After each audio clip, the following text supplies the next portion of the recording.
Shalom, everyone. I'm Amir Tsarfati, and I am live from Connect here in Galilee. And I know that it's going to be a little different than anything I've done before because I'm all alone here in the studio. My team is home. We were instructed not to reach working places, offices, and stuff like that. And so everything I do right now is being operated from homes of different people. So excuse us if there are sometimes some delays or some glitches with technology. It's not like my team is here and we can run things the way they normally run. Again, I'm Amir Tsarfati. We are 6 days into the war with Iran, and I have so many things to tell you. But more so, the reason for this broadcast is to answer your questions, and there are so many of them that we have already collected from the chat rooms on YouTube and on Facebook and on other platforms. So let's start with the prayer first, and then we're going to move to answer your questions. So, Father, we thank you so much. You are in full control. You are the Holy One of Israel. You are the one that never slumbers nor sleeps. You are the one that is the protector, the redeemer, the savior, and the one that cares so much about your people. And you never change. Although people might think you change, you never change. The gifts and the callings of God are irrevocable. So, Father, we pray right now that you will open the eyes of our hearts to understand the wonders of your words through the lens of current events. Father, we want to add a little bit of current events to what we know in the Bible rather than a little bit of the Bible to what we see in current events, because your word is truth, and we need and want to be sanctified by that truth. In Yeshua's name, amen. So, ladies and gentlemen, shalom, everyone. I'm Amir Tsarfati, live from Connect here in Galilee, in Israel. You cannot hear that, but waves of fighter jets are taking off just from 2 miles away from here, from the Ramat David Air Base, on their way to Iran. I mean, I can't believe I'm saying that, but for the last 6 days, we've been hearing nothing but takeoffs and landings here. Israel is dominating the skies of Western Iran. And the reason why I'm saying Western Iran is this is where the major events take place. That's where all the nuclear sites, this is the capital, this is where their missile silos, this is where all of the things they want to hide from us and they want to use against us. Now, anything that is east of that region is maybe not in full control of us, but it is harder for them to launch rockets and to hide things over there because rockets won't be able to make it to Israel if they're too far in the east. So, ladies and gentlemen, 6 days into the war, and Israel is crushing Iran to the point that Iran is begging us to stop. There's so many indications that that's the case. But the good news is that President Trump made his decision already to join the war and to take the situation and literally use it to create new reality in the Middle East and all around the world when it comes to the axis of evil and to the free world. So let me start by telling you a little bit of how it all began, because a lot of people don't understand the history of this whole conflict. They don't understand. And just like with Gaza, people say, oh, Israel is attacking innocent people. I mean, they lived in peace, and one day you just entered and you are destroying Gaza. That's baloney. Israel wants to live in peace. Israel wants everyone to recognize its right to exist, and Israel is willing to coexist with others. The problem that Israel has is with those that do not see the right of Israel to exist and are actively working to prevent that right and to bring about our annihilation. Ever since February of 1979, Iran became one of the biggest enemies of Israel. It was one of the biggest friends of Israel. But Ayatollah Khomeini arrived on board Air France flight and was welcomed into Tehran. The stupid left combined with jihadists and with those who hate the government, they worked together to bring about the Islamic Revolution. They just forgot that when the revolution starts, the left is going to be gone, and anyone that is liberal will be gone. And they made sure that even the military and the police of Iran of prior to that time will not be the dominant force in that country. Khomeini realized that he cannot trust the military and he cannot trust his police, and he created two parallel entities: the Iranian Revolutionary Guards, which is parallel to the military, and the Basij, which is parallel to the police. And those two were supposed to implement the Islamic Revolution, not just outside, but inside Iran, making sure that no one is going to touch the supreme leader, no one is going to touch any assets that belong to the new regime, and that at all times there will be strict control over the people of Iran that have been oppressed ever since. And so, in Iran, since then, there is two, literally parallel systems. One that belongs to the state that was there even before, and one that was newly created by people who sworn allegiance to the Islamic regime of the Islamic Republic. And with them, the ideology of destroying Israel became more important than taking good care of their own people. And therefore, Iran was stuck 40 years ago with whatever it takes to the actual welfare of its own people. As of today, within 6 days, Israel managed to do unbelievable things. But before I say that, I need you to understand, folks, that for the last 40 something years, 47 years, Iran built itself as a regional superpower. And then Iran started building its own proxies who presented themselves as superpowers in their own region. For example, the Houthis and the Hezbollah and those in the Palestinian areas, and of course in Iraq and in Syria. And they became elements that the local governments started fearing of.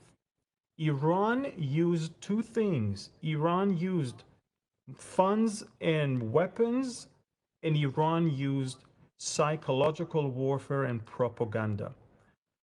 If Israel within 3 days managed to completely cause the collapse of the Iranian superpower, you can understand that almost everything everyone were afraid of was mostly based on the propaganda that we call their bluff right now. It is the same thing that happened with Hezbollah and with others all around the region. Big powers like Europe and America and the regional countries in the Gulf were shaking, were trembling, were fearing Iran because Iran presented itself as something so strong, so big, so undefeatable that everybody started, being afraid. And everybody overestimated Iran. The moment Netanyahu realized there's a bluff is when he killed Nasrallah, and the quick collapse of Hezbollah that led to the quick collapse of Assad and all the militias that Iran had in Syria, that led to the quick collapse of so many of its allies, even in Iraq. convinced Netanyahu that if Hezbollah collapsed so fast, and Hezbollah was built as a model of the Iranian Revolutionary Guard, almost share the same flag, just different colors, the same emblem. Then he realized, I need to make the move. Now remember, there's a new president in White House, a president that preferred first to enter negotiations with Iran. And Netanyahu told President Trump, we know, we don't think, we don't hope, we know that Iran already began its race for a bomb. It's not anymore enriched uranium. And I'll show you in a few seconds the difference between just uranium and what they do with the uranium for a bomb. It's two different things. We already knew that they are weeks before everything that makes the uranium a bomb. And for Netanyahu to give Trump those 60 days without attacking in the Middle East, just simply because he knew from day one that Trump will allow him to strike on day 61st. That's it. And that is exactly what happened. Now, I'm going to start taking your questions, but before I will tell you that, I'll say this. Israel began this operation by surprising the Iranians in their bedrooms. We, within 10 minutes, eliminated all of the top brass of the Iranian Revolutionary Guard. All of them were killed in their bedroom. We eliminated the top most important scientists who held all the information, all the knowledge, who were physically the people who were assembling the bomb. They're all dead. We destroyed on the ground the archive that contained all the knowledge that they had on this thing. And by the way, I don't know if you can hear that, but the F-16s, they're taking off nonstop. I'm not sure if you can hear that. But the other thing that I want you to know is that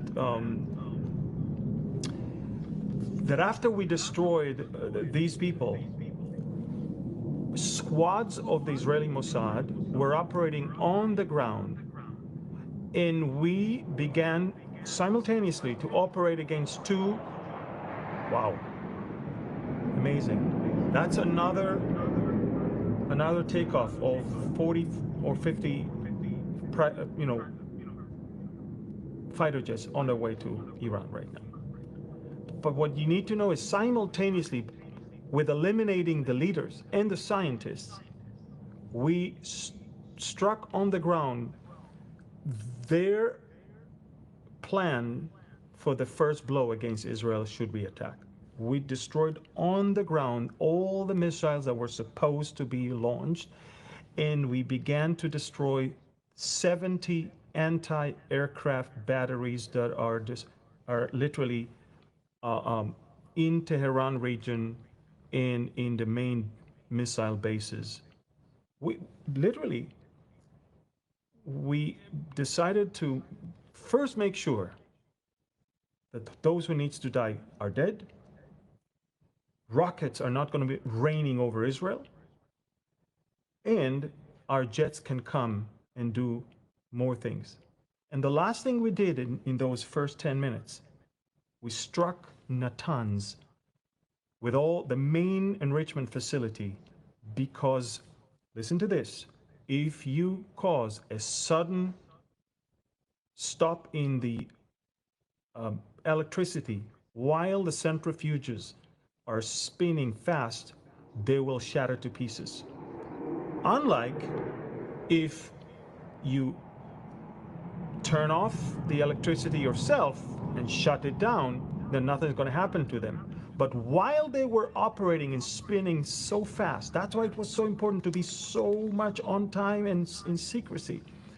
We destroyed, and most of the centrifuges, thousands of them, are completely gone. Iran's main enrichment facility is gone.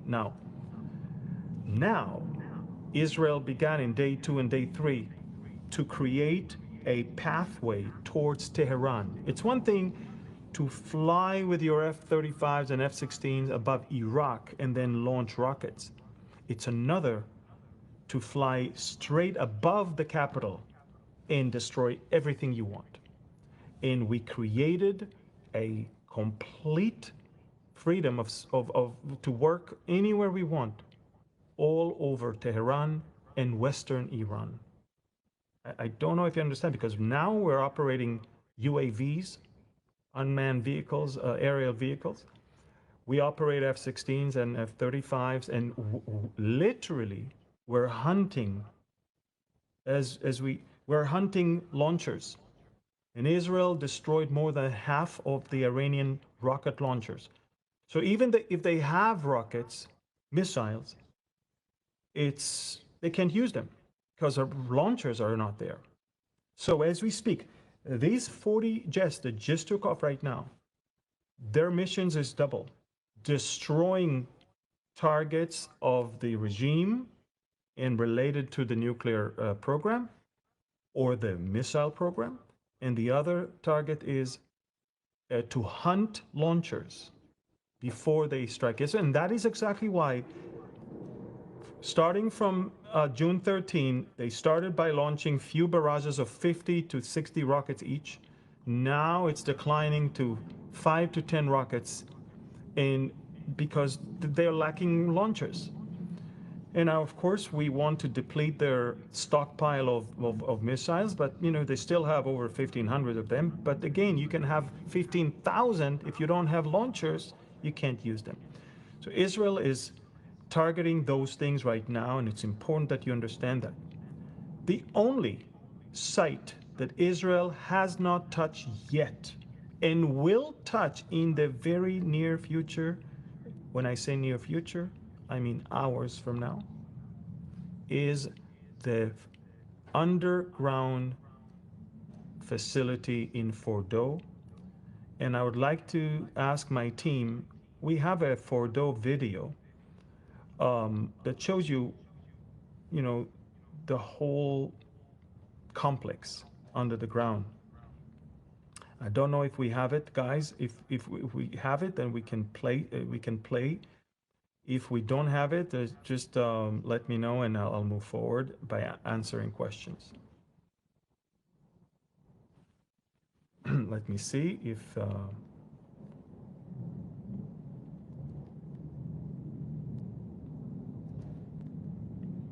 right.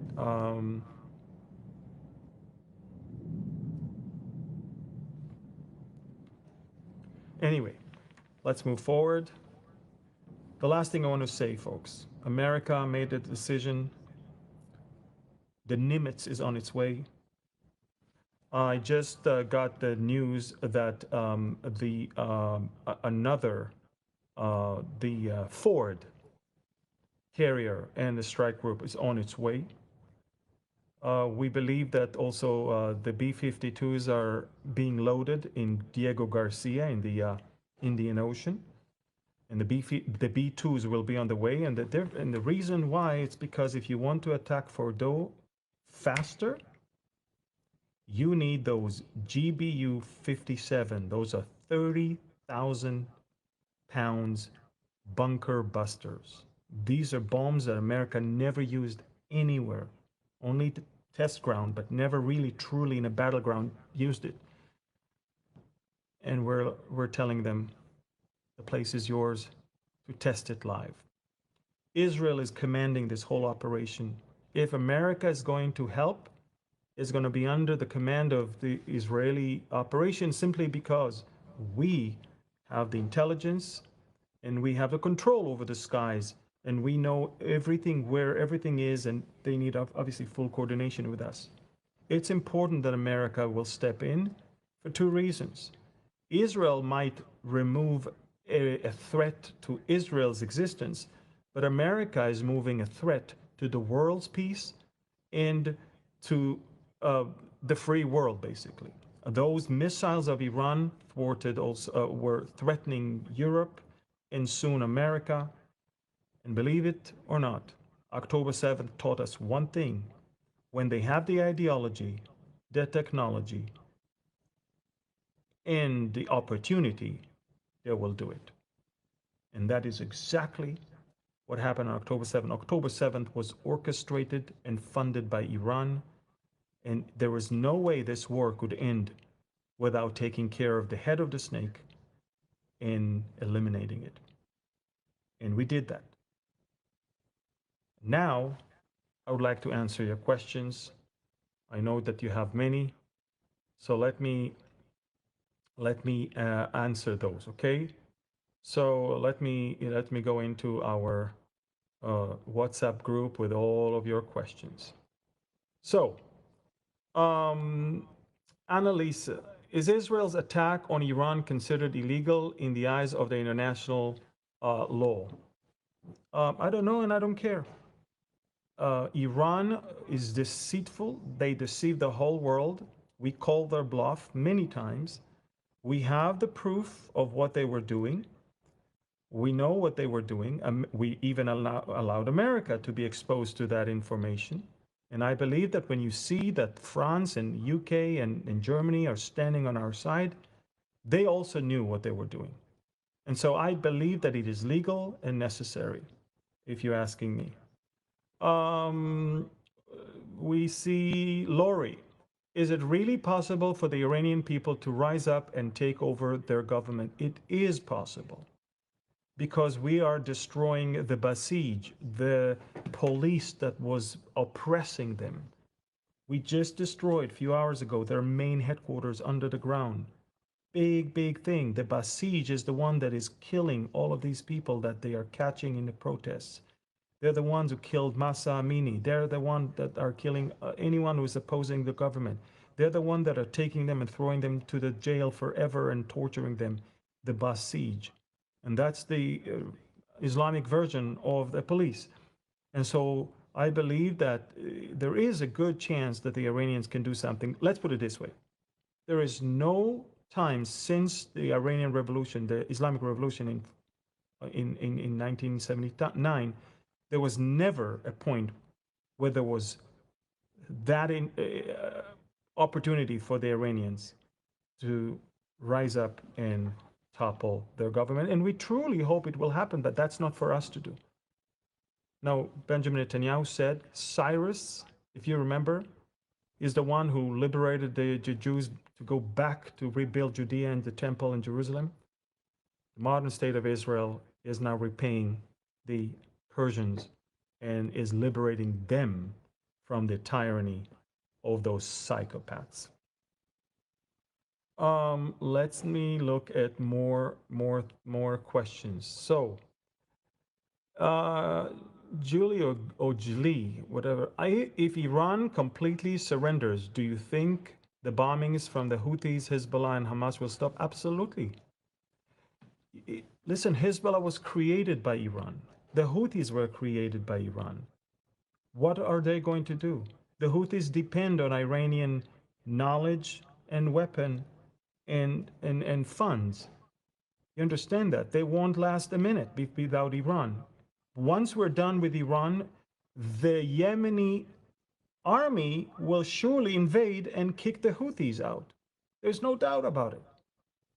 Hamas, if Hamas knows that they have no one left in the world to back them up, Hamas will have to surrender.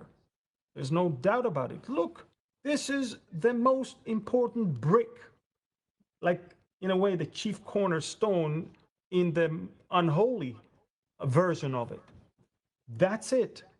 When you remove Iran's ayatollahs, everything collapses. And that's when we're going to have peace with Saudi Arabia and peace with other countries in the region, as well as Indonesia and others, because they understand, first, I want to be next to the strong one. Second, I'm no longer threatened by Iran. The only reason why all of these Gulf countries were always hoping that there will be no war is because they were afraid of the Iranian reaction. And right now, when we reduce the number of drones the Iranians have and missiles the Iranians have, and when we topple everything, we bomb everything, we destroy everything, that threat is removed. the Emirates and the Saudis and the Bahrainis and the Qataris. That's it. They don't need to, excuse me for my French, breed brown nosers anymore. That's it. They don't need anymore to show solidarity with the Islamic regime of Iran. They better now show solidarity to the people of Iran. More questions. Will Israel take out Khamenei? Next, Joanne. I want to see the Iranian people liberated from this wicked regime, but I can't fathom how the fulfillment of the prophecy in Ezekiel will occur without the Ayatollah's influence in Iran. Look, you're right. I mean, it makes sense that the Ayatollahs will stay, but unless there will be a period of peaceful time without the Ayatollahs, and then somehow another vicious regime will rise and join Russia and Turkey against Israel. That's another option because, look, one thing I know, Iran, Persia will join Russia and Turkey, Sudan and Libya against Israel because the Bible says so, and the Bible is truth. It's the most accurate source of information ever. Now, are they the Ayatollahs or someone else? I don't know. I'm not even trying to speculate. For the sake of the good, wonderful Iranian people, I hope they'll have some time of some liberation here. But biblically, Persia is going to join a war against Israel. These are the facts. What's going to happen with the Ayatollahs and how it's going to happen with the Ayatollahs, it seems like it's very likely for America to actually be very active to topple the Ayatollahs because the Ayatollahs will never change their ideology. You have to understand. Even if you take away their capability right now, they will still somehow want to destroy Israel and threaten the world because that's their ideology. So, will Trump leave them in power or not? That's his thing because he runs the big picture. For us, we needed to do three things.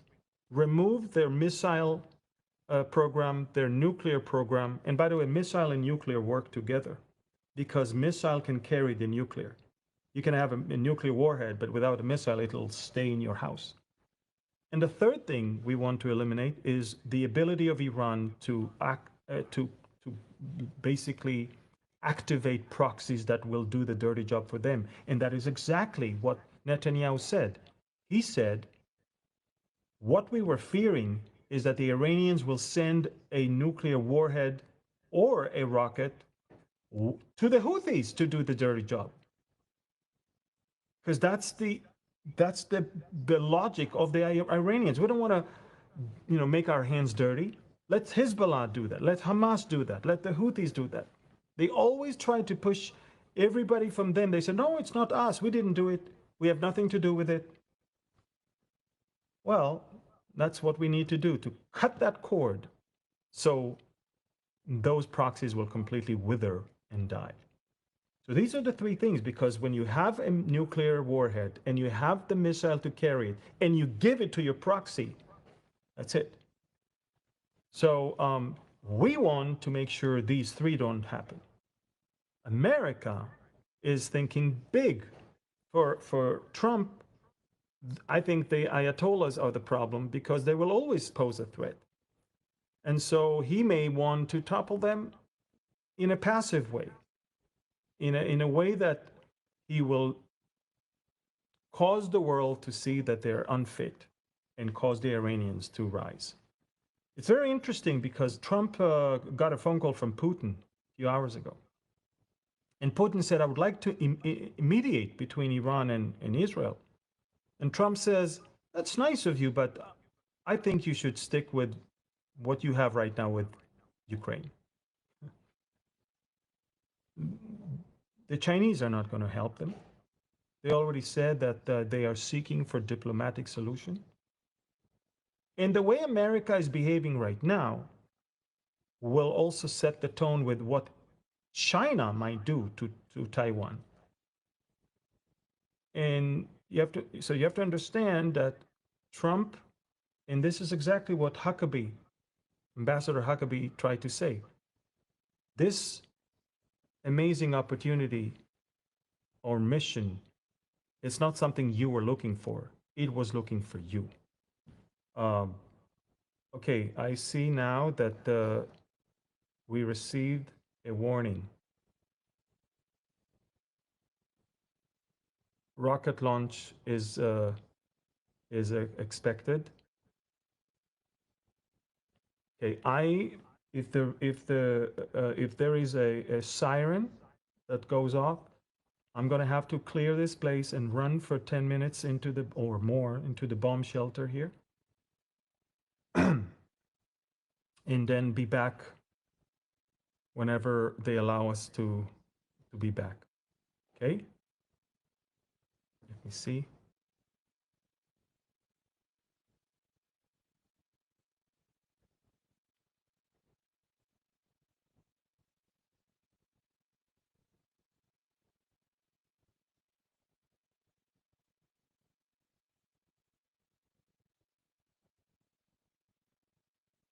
I'm gonna ask my team to write me if the warning is also for northern Israel.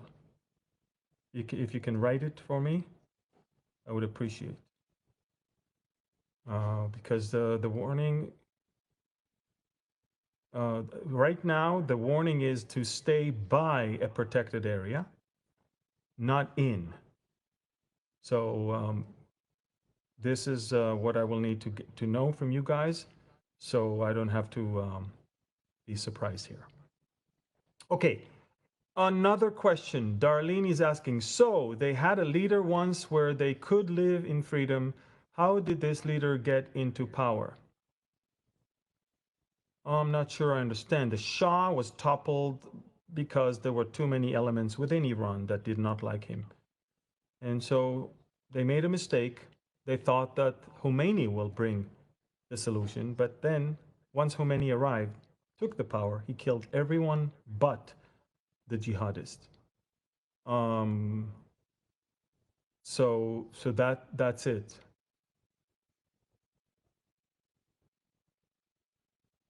Ark is asking, will any of this somehow connect to the Damascus prophecy in Isaiah 17? Isaiah 17 is related to Damascus. Damascus will be attacked. Damascus will be uninhabitable. Everything in the Middle East is related to somehow to Israel. Bible prophecy is always about Israel or about the nations and whatever they do to Israel. The Bible prophecy is not talking about wars between nations and themselves. So if there is a prophecy regarding the destruction of Damascus, it is related to a threat that is there, or somehow something that happens to Damascus due to the fact that it posed an existential threat to Israel. How and what? God knows. I'm not here to speculate. I'm here to say that Damascus for sure will not stay standing. It's the oldest standing city in the world, and it will cease from being a city. And that's what Isaiah 17 says. And that might be the trigger for the Ezekiel war.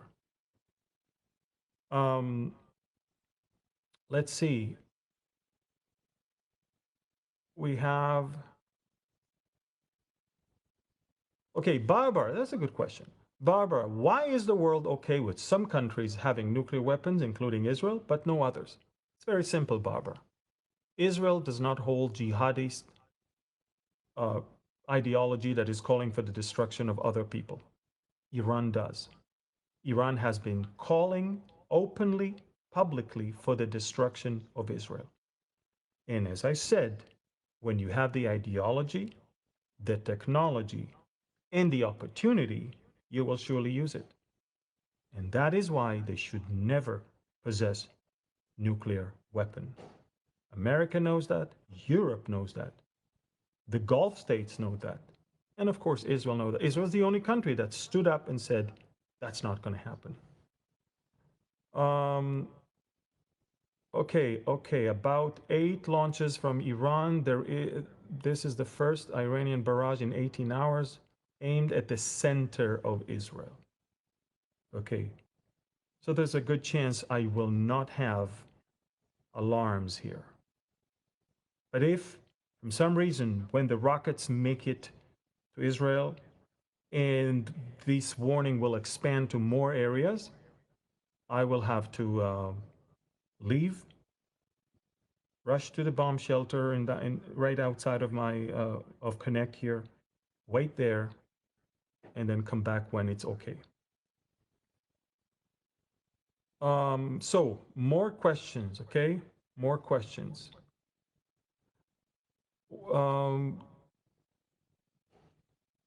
If Iran becomes a democracy, how is Ezekiel 38 going to happen? As I said, no one says Iran is going to turn democracy, but even a democracy can easily turn into a, a dictatorship overnight if something happens. You just don't know. For the sake of the Iranians, I hope they have some relief from this horrific regime. But if they don't, at least we know that this regime might be afraid to strike a war against Israel until there's a chance to join a greater coalition led by Russia. And I always say Russia cannot lead an attack on Israel unless America is not there to support Israel. And America will not be there to support Israel only if America somehow does not have the capacity or the will to do that. Right now, both sides of Congress, Democrats and Republicans, there's an overwhelming support for Israel. Make no mistake. I don't believe that right now at this current, I'm watching the map of where the launches are going to hit. Okay, for now it's the center and the lowlands. So it's Jerusalem maybe, but more so Tel Aviv and the area.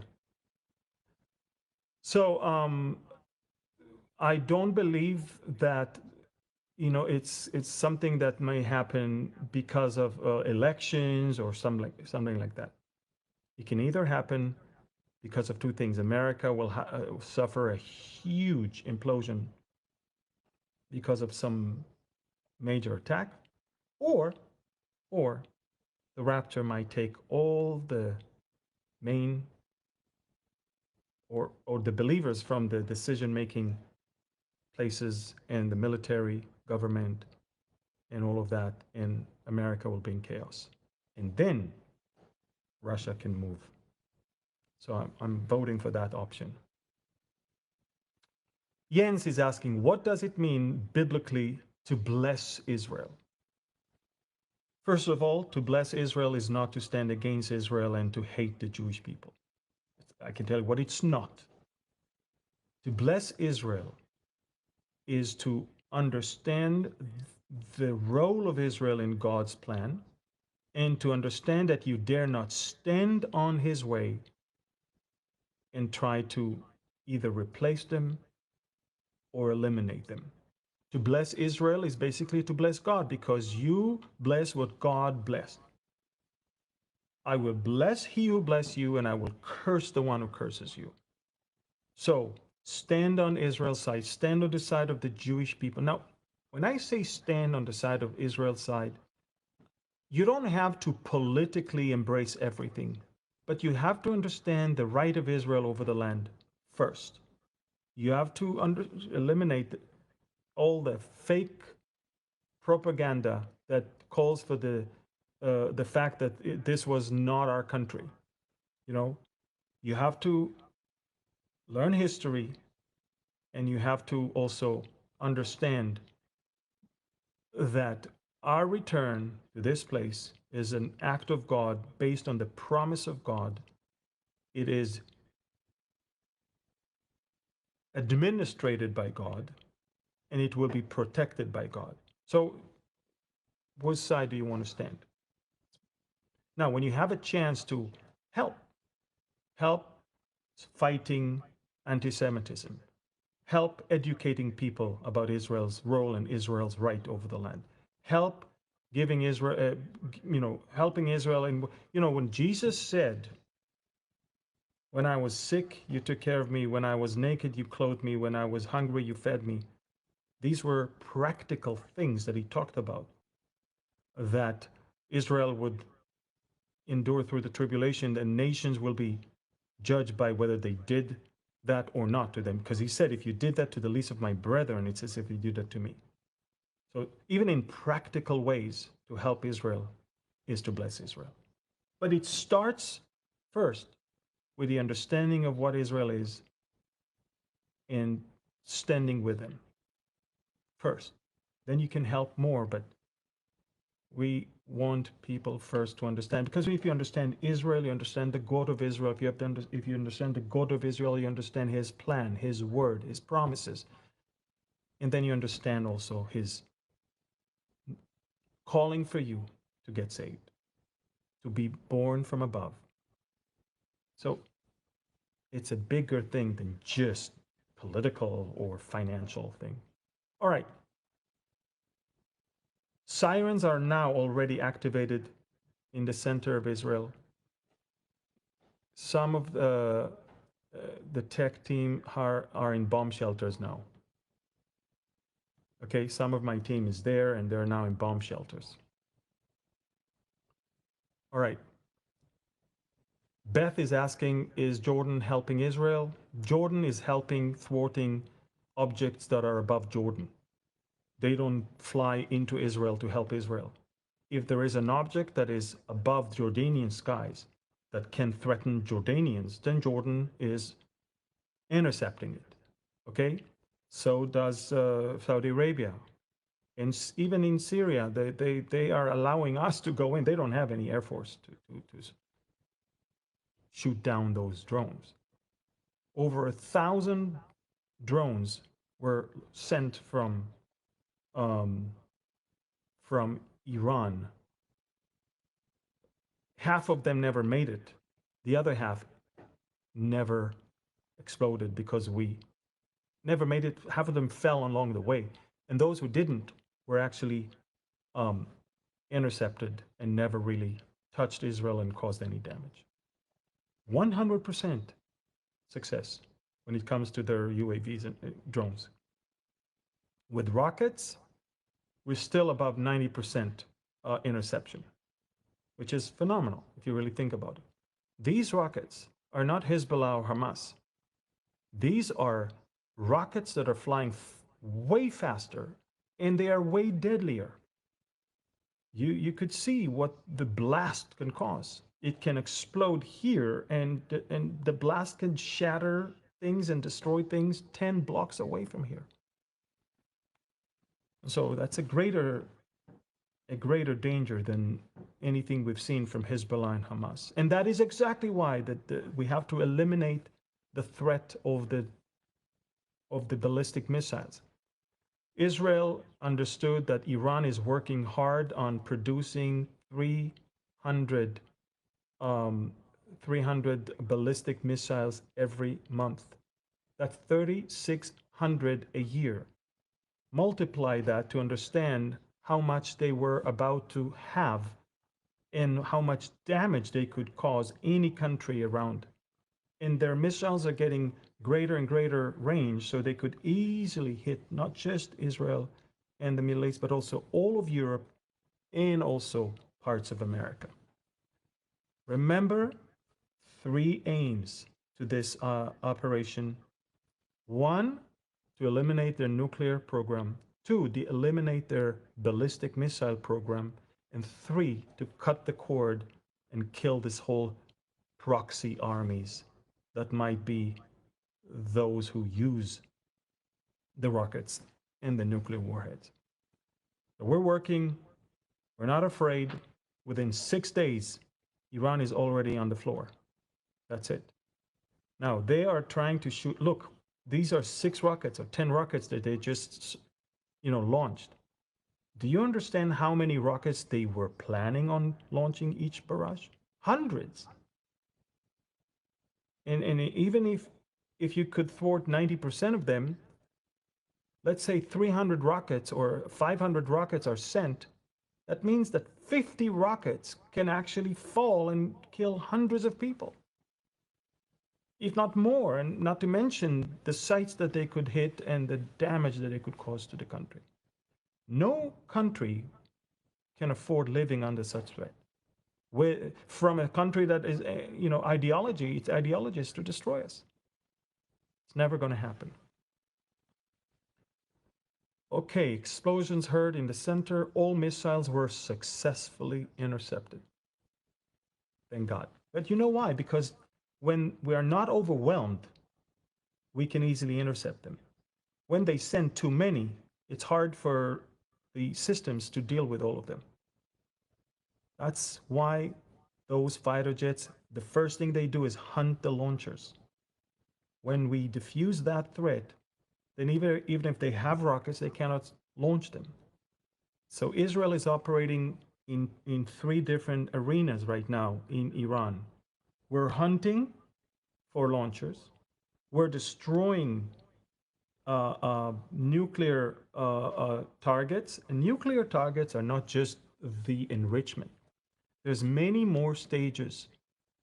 There is the place where they manufacture centrifuges. There's the place which is the conversion center from liquid back to metal. There is a place where they can where they're working together to put the detonator. And there's a place where they're testing it. There's so many different things that are beyond just centrifuges and uranium. And so we're systematically attacking all of them. And again, if there's one site that we believe it's good to wait for America to hit, because America has the only plane that can carry the GBU-57. That's the B-2 Spirit stealth bomber, or the B-52s. And so all I'm trying to say is that great things are happening right now. The world is stunned by the diversion operation that shocked the Iranians and literally took them off, their balance, and caused us to, within 2.5 days, to have complete freedom in their skies. Think about it. A foreign nation dominates your skies.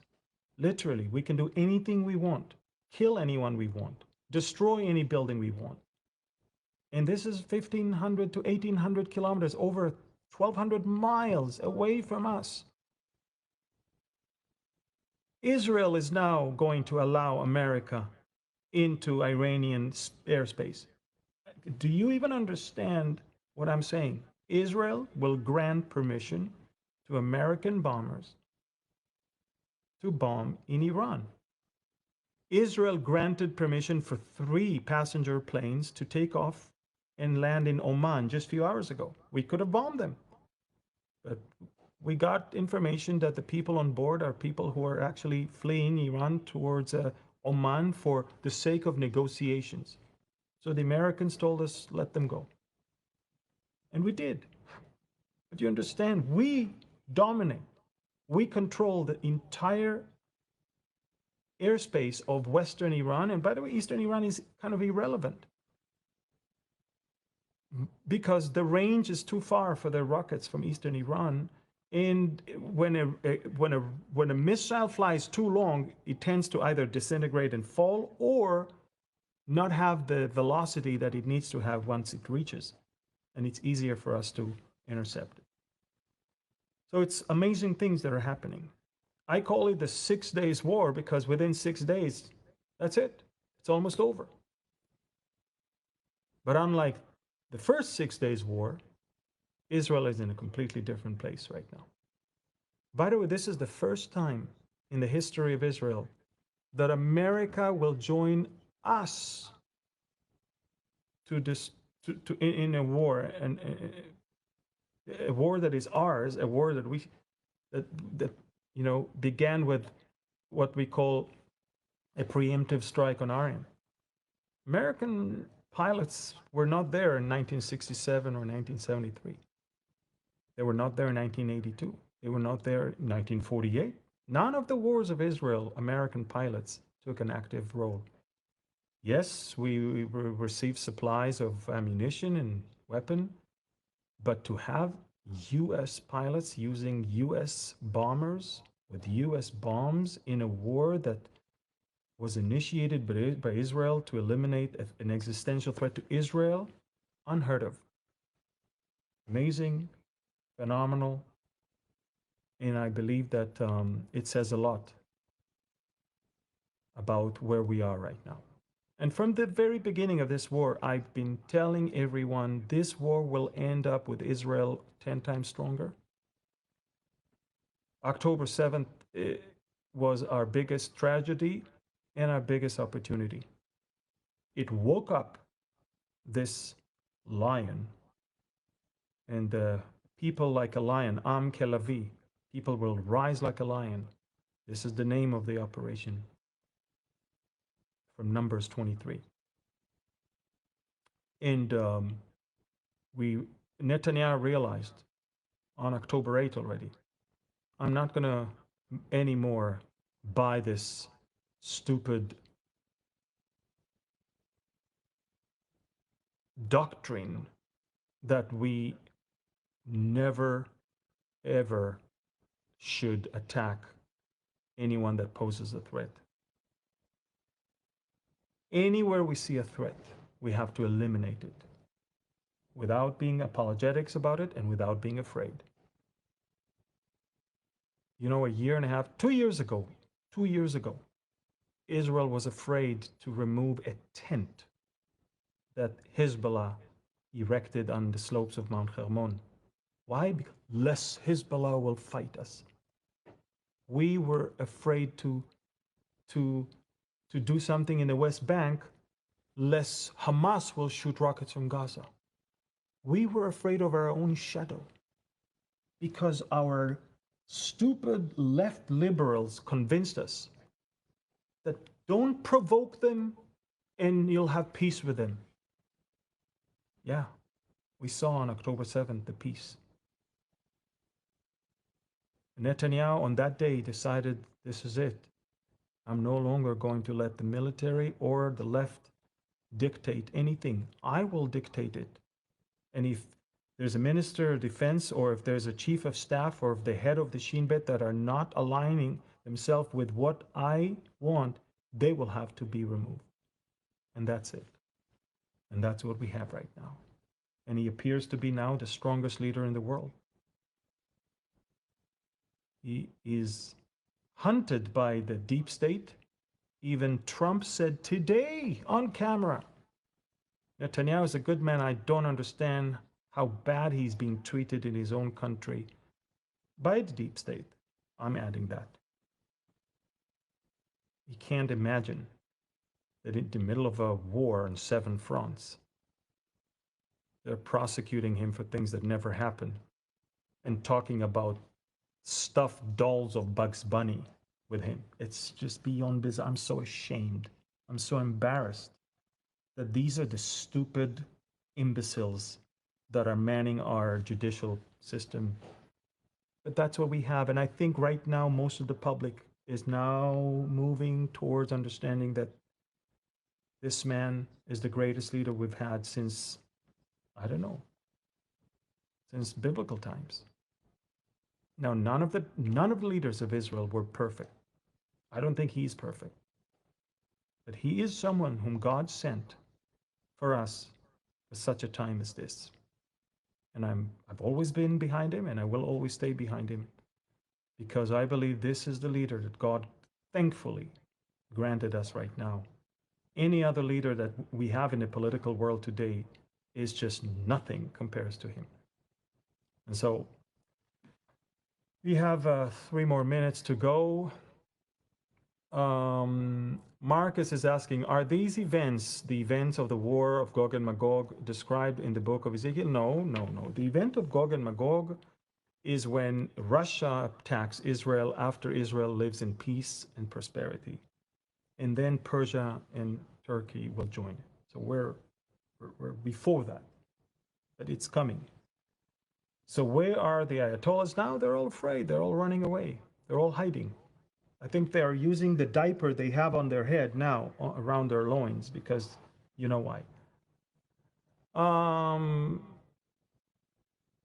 if I can tell you, I believe we live in the days of Ezekiel. I do believe that.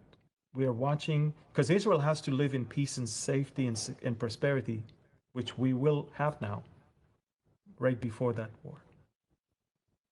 And this is why, I think that my coming book, maybe Ariel, you can put it right now, Exploring Ezekiel, is something that will really put everything together.